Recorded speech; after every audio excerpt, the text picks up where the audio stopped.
दोस्तों, यह एक ऐसी दर्दनाक और सच्ची दास्तान है जिसे जानकर आपके रोंगटे खड़े हो जाएंगे। एक बेवा माँ और उसकी 3 नौजवान बेटियां, जिनकी अब तक शादी नहीं हुई थी, अचानक उम्मीद से हो जाती हैं। ना वो बाहर जाती थीं, ना ही किसी गैर से मेल झोल था। सवाल ये उठता है कि आखिर ऐसा किया किसने? क्या उनका अपना बाप था, या कोई सौतेला भाई, शायद कोई चाचा, मामा या खालू? कोई ऐसा जिस पर भरोसा किया गया, जिसे घर का हिस्सा समझा गया। यह वह वाकया है जिसने पूरे गांव को हिलाकर रख दिया।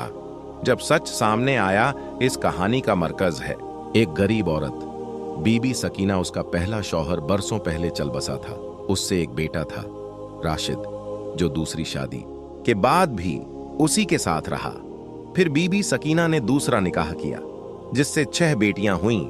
सब पर्देदार, शरीफ और सलीकेदार थीं, लेकिन किस्मत को कुछ और मंजूर था।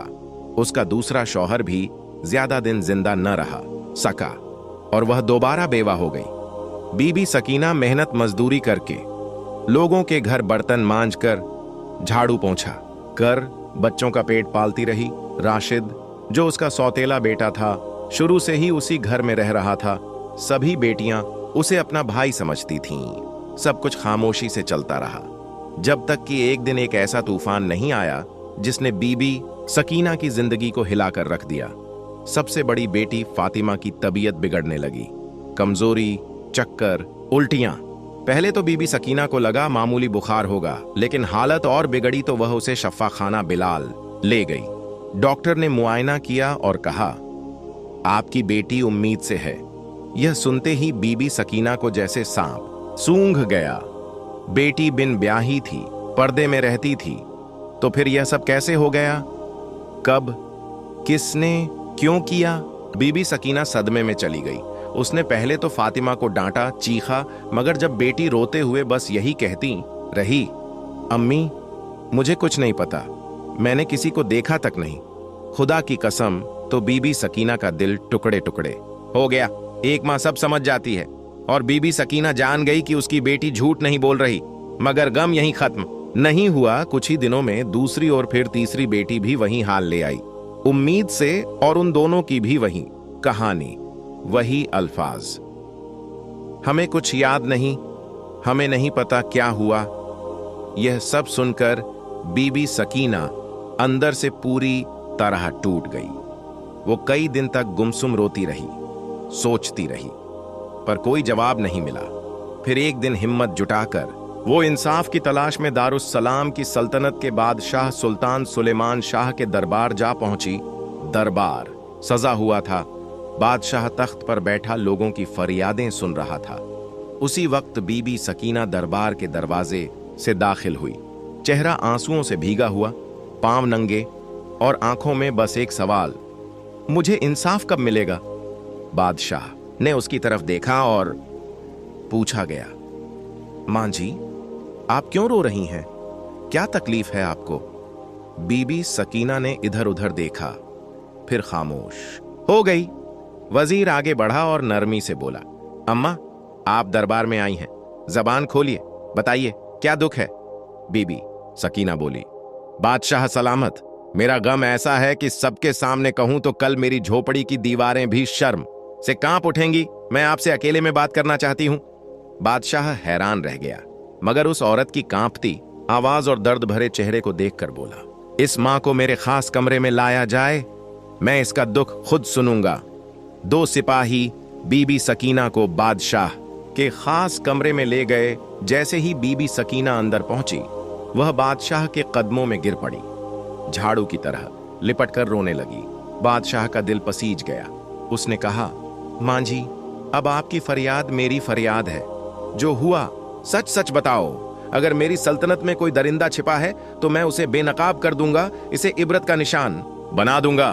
बीबी सकीना ने लरजती आवाज में कहना शुरू किया, बादशाह सलामत, मेरी कहानी की हकीकत यहीं से शुरू होती है। दूसरी शादी के बाद अल्लाह ने मुझे 6 बेटियां दी, नूर जैसी, पर्देदार और शरीफ। मगर मेरा दूसरा शौहर भी जालिम निकला। वो ज्यादा दिन ना जी सका और मैं फिर बेवा हो गई। अब 6 बच्चियों कि परवरिश का बोझ मेरे कमजोर कंधों पर था। बादशाह सलामत। मैं दिन भर लोगों के घर काम करती, झाड़ू पोंछा, बर्तन मांजना, जो बचा खुचा खाना या कुछ सिक्के मिलते वो लेकर घर आती और अपने बच्चों का पेट पालती।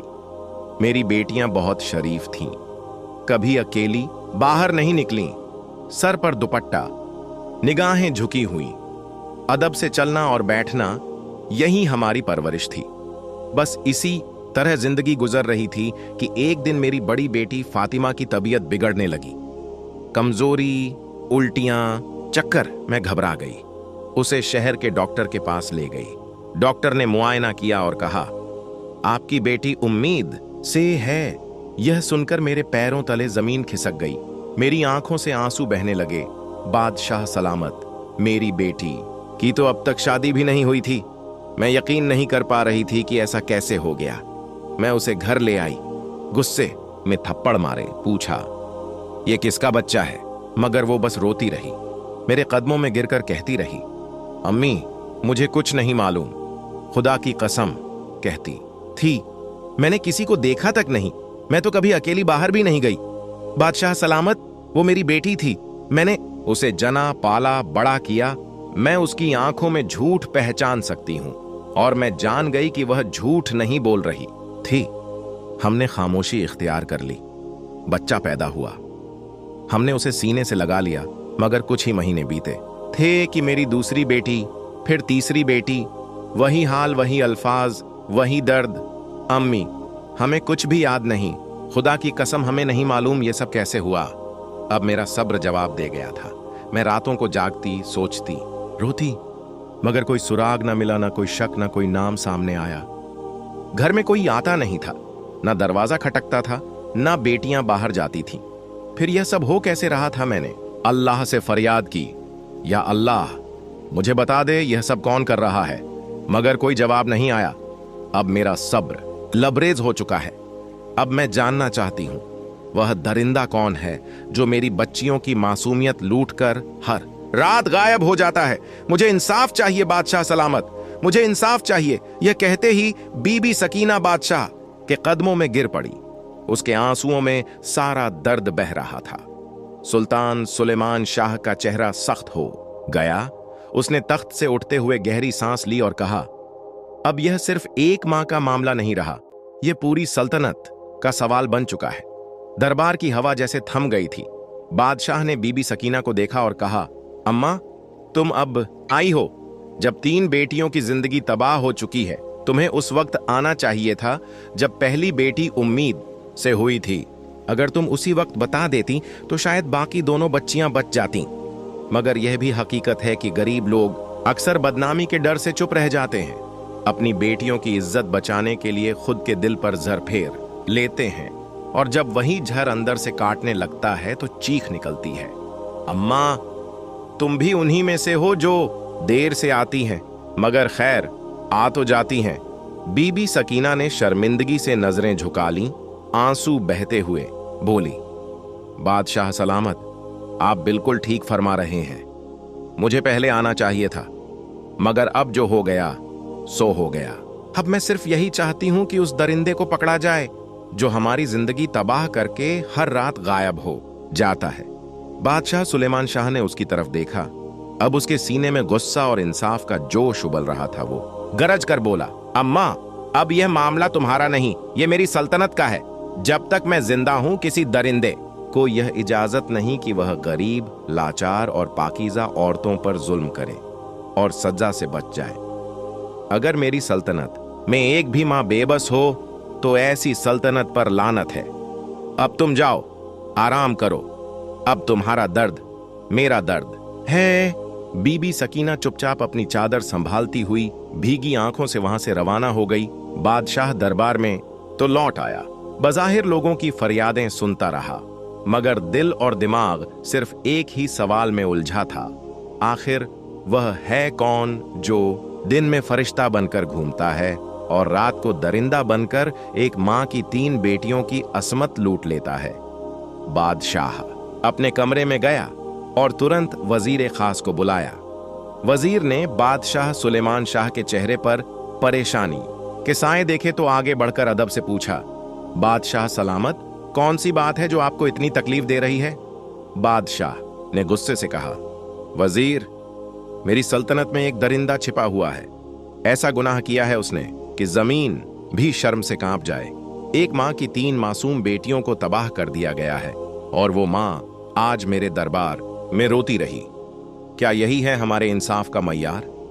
वजीर ने अफसोस से सिर झुकाकर कहा, बादशाह सलामत, यह वाकई बहुत बड़ा जुर्म है।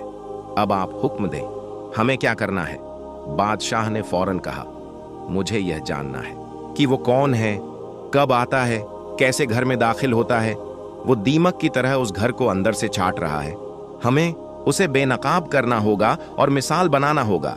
वजीर कुछ पल सोचता रहा, फिर धीरे से आगे बढ़ा और कानों में कहा, बादशाह सलामत, दीवारों के भी कान होते हैं। मेरे पास एक तदबीर है, मगर मैं उसे सबके सामने नहीं बता सकता। बादशाह ने गर्दन झुकाकर कहा, करीब आओ और जल्दी बताओ।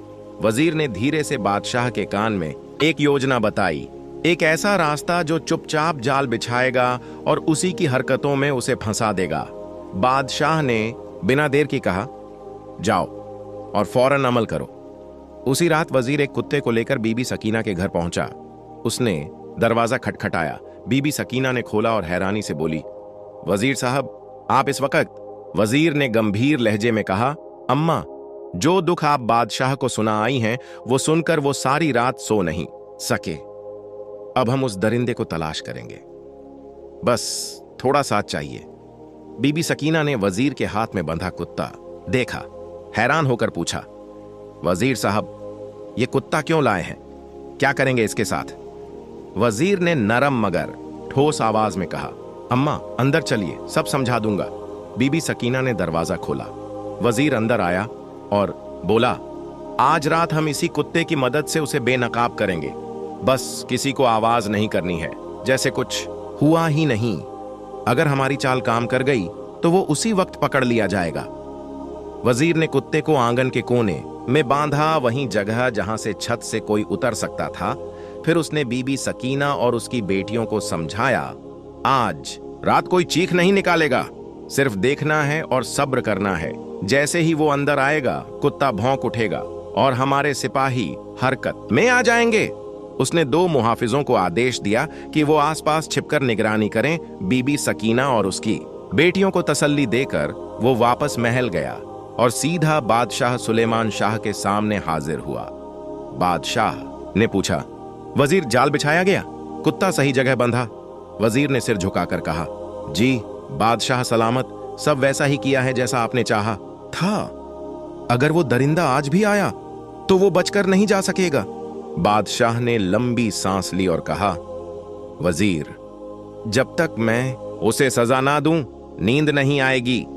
मेरी सल्तनत में कोई मजलूम औरत रोए, ये मैं बर्दाश्त नहीं कर सकता। रात ढलने लगी, पूरा गांव सन्नाटे में डूब गया। चांद की हल्की रोशनी में एक अजीब सा डर छाया था। आधी रात के करीब बीबी सकीना के घर की छत पर एक परछाई उभरी। एक शख्स दबे पांव आया, छत से नीचे उतरा और आंगन में कूदा। अगले ही पल कुत्ता जोर से भौंकने लगा। आवाज इतनी तेज थी कि बीबी सकीना और उसकी बेटियां जाग गईं और पास छिपे सिपाही तुरंत घर में दाखिल हो गए। बीबी सकीना ने दिल पर हाथ रखा, बेटियों को अपने पास खींचकर बैठ गई। वो आ चुका था, वही दरिंदा। सिपाहियों ने दौड़कर उसे पकड़ना चाहा। वो नकाबपोश भागने लगा, मगर सिपाहियों ने चारों तरफ से उसे घेर लिया। उसके हाथ मरोड़े गए, उसे जमीन पर गिरा दिया गया। चेहरे पर काला कपड़ा बंधा था। वो अब भी पहचान छुपाना चाहता था। सुबह हुई, दरबार में घमाघमी थी। मुजरिम को हथकड़ी पहनाकर घुटनों के बल पेश किया गया। बीबी सकीना अपनी बेटियों के साथ दरबार में दाखिल हुई। बादशाह सुलेमान शाह ने इशारा किया, दरबार खाली करा दिया गया। अब वहां सिर्फ 4 लोग थे, बादशाह, वजीर, बीबी सकीना बेटियों समेत और वो मुजरिम। अब पर्दा उठने का वक्त था। बादशाह ने सख्त लहजे में कहा, तुझे मेरा डर नहीं रहा? तुझे नहीं पता मेरी सल्तनत में औरत की इज्जत पर हमला करने वाले की सजा सिर्फ मौत है। फिर बादशाह ने हुक्म दिया, इसका नकाब हटाओ, मैं देखना चाहता हूं उस चेहरे को जिसने एक मां की 3 बेटियों की जिंदगी बर्बाद कर दी। जैसे ही नकाब हटाया गया, दरबार में एक सन्नाटा छा गया। बीबी सकीना की आंखों में तूफान आ गया। वो चीख कर बोली, राशिद, तूने ये क्या किया? वो वही लड़का था, बीबी सकीना के पहले शौहर का बेटा, जो उसी घर में उनके साथ पला बढ़ा, जिसे उसने अपने बेटे जैसा पाला था, और बेटियां जिसे भाई कहती थीं। बीबी सकीना आगे बढ़ी, उसके चेहरे पर थूक दिया, तू हैवान है, दरिंदा है। इन बच्चियों के साथ तूने ये घिनौना काम किया। तू इनका भाई था, हिफाजत करने वाला, और तू ही बन गया इज्जत का कातिल। फिर उसने जोरदार थप्पड़ मारा। बेटियां सहम गईं और फूट फूट कर रोने लगीं। बादशाह ने तलवार खींची, राशिद के सिर के पास रखी और गरज उठा, अब बता सच। एक लफ्ज भी झूठ निकला तो यही तलवार तेरा सर चीर देगी। राशिद की सांसें तेज हो गईं, चेहरा पसीने से भीग गया, कांपते हुए बोलने लगा, बादशाह सलामत, मैं बीबी सकीना का सौतेला बेटा हूं। ये सब मेरी सौतेली बहनें हैं। अब्बू का इंतकाल बहुत पहले हो गया था। बीबी सकीना ने मुझे भी पाल पोस कर बड़ा किया, मगर मैं अंदर से जलने लगा था। जब ये बच्चियां बड़ी होने लगीं, उनकी मासूमियत और खूबसूरती देखकर मेरी नीयत बिगड़ गई। मैंने बीबी सकीना से कहा कि बड़ी बेटी की शादी कर दो, मगर उन्होंने मेरी बात को नजरअंदाज कर दिया। मुझे लगा एक दिन ये सब मुझे छोड़कर चली जाएंगी, और मेरे अंदर का शैतान जाग उठा। हवस ने मुझे अंधा कर दिया। रात के अंधेरे में मैंने सोचा कोई मुझे देख नहीं पाएगा। मैं एक हकीम के पास गया, उससे एक बूटी ली जिसे सूंघते ही इंसान बेहोश हो जाए। उस बूटी का असर 4-5 घंटे तक रहता था। हर रात मैं छत से उतरता, उन्हें वो बूटी सूंघाता और फिर अपनी हवस का शिकार बनाता। जिस बहन को मैं उन्हें बेहोश करने के बाद उन पर अपनी हैवानियत उतारता, फिर चुपचाप उनके कपड़े पहनाकर हर चीज पहले जैसी कर देता, ताकि जब होश आए तो उन्हें कोई शक ना हो। मैं वापस छत से निकल जाता और दिन में ऐसे पेश आता जैसे कुछ हुआ ही ना हो। सब कुछ महीनों तक इसी तरह चलता रहा। अगर आज रात मुझे छत पर बांधा हुआ वो कुत्ता पहले दिख जाता तो शायद मैं चौकन्ना हो जाता, मगर मैं समझा यह कोई घरेलू जानवर है। मेरा ध्यान तो सिर्फ अपनी हवस की भूख पर था, इसलिए मैं बेखौफ आया और पकड़ा गया। इतना कहकर वह चुप हो गया। दरबार में सन्नाटा फैल गया। बीबी सकीना की आंखों में एक मां का टूटा दिल साफ झलक रहा था। बेटियां आंसुओं में डूबी खामोशी से कांप रही थीं। बादशाह सुलेमान शाह का चेहरा गुस्से से तप रहा था। उसने वजीर की तरफ देखा और सिर हिलाकर इशारा दिया। वजीर ने तलवार मयान से निकाली, आगे बढ़ा और एक ही वार में उस दरिंदे राशिद कासिर धड़ से अलग कर दिया। उसका जिस्म कुछ पल तड़पता रहा, फिर हमेशा के लिए शांत हो गया। दरबार में इंसाफ की जीत हो चुकी थी। बादशाह ने बीबी सकीना की तरफ देखा और नरमी से कहा, अम्मा, अगर तुम पहले आती तो शायद बेटियां बच जाती, मगर अब जो हो गया वो बदला नहीं जा सकता। मैं वादा करता हूं तुम्हारी बेटियों को वो खुशियां मिलेंगी जिनकी वो सच्ची हकदार हैं। बादशाह ने अपनी सल्तनत के 3 नेक, इज्जतदार और साहिब हैसियत नौजवान चुने और तीनों बेटियों का निकाह उनसे करवा दिया। जहेज में सोना, चांदी, माल और दौलत सब दिया गया। बीबी सकीना बादशाह के कदमों में गिर पड़ी, आंसुओं में भीगते हुए बार बार शुक्रिया अदा करने लगी। बादशाह ने उनका सर थामा और कहा, जब तुम्हारी बाकी 3 बेटियां जवान हो मुझे जरूर बताना, मैं उनके लिए भी अच्छे रिश्ते तलाश करूंगा। मेरी सल्तनत में कोई बेटी अकेली नहीं है। हर मजलूम माँ मेरी माँ है और हर बेटी मेरी बेटी। इस तरह बादशाह ने एक मजबूर माँ को उसका हक दिलाया और एक हैवान को उसके गुनाह की सजा दी। अगर आप भी जुल्म का शिकार हैं तो खामोश मत रहिए, बदनामी का डर छोड़िए, सच के लिए खड़े हो जाइए, क्योंकि अगर आप चुप रह गए तो यह दुनिया आपका सुकून, आपकी इज्जत और आपका वजूद सब लूट लेगी। जो किसी मजबूर की मदद करता है, अल्लाह उसकी मदद करता है। तुम में से सबसे बेहतर वो है जो अपने घर वालों के लिए बेहतर है। ऐ अल्लाह, इस कहानी को हिदायत और नेकी का जरिया बना और जो भी इसे सुने या पढ़े उसके दिल को नरम करो और उसकी आंखों को रोशनी दे। अगर यह कहानी दिल को छू गई हो तो इसे लाइक करें, दोस्तों से शेयर करें और चैनल को सब्सक्राइब करें ताकि ऐसी सच्ची जज्बातों से भरी कहानियां आपको आगे भी मिलती रहे। शुक्रिया।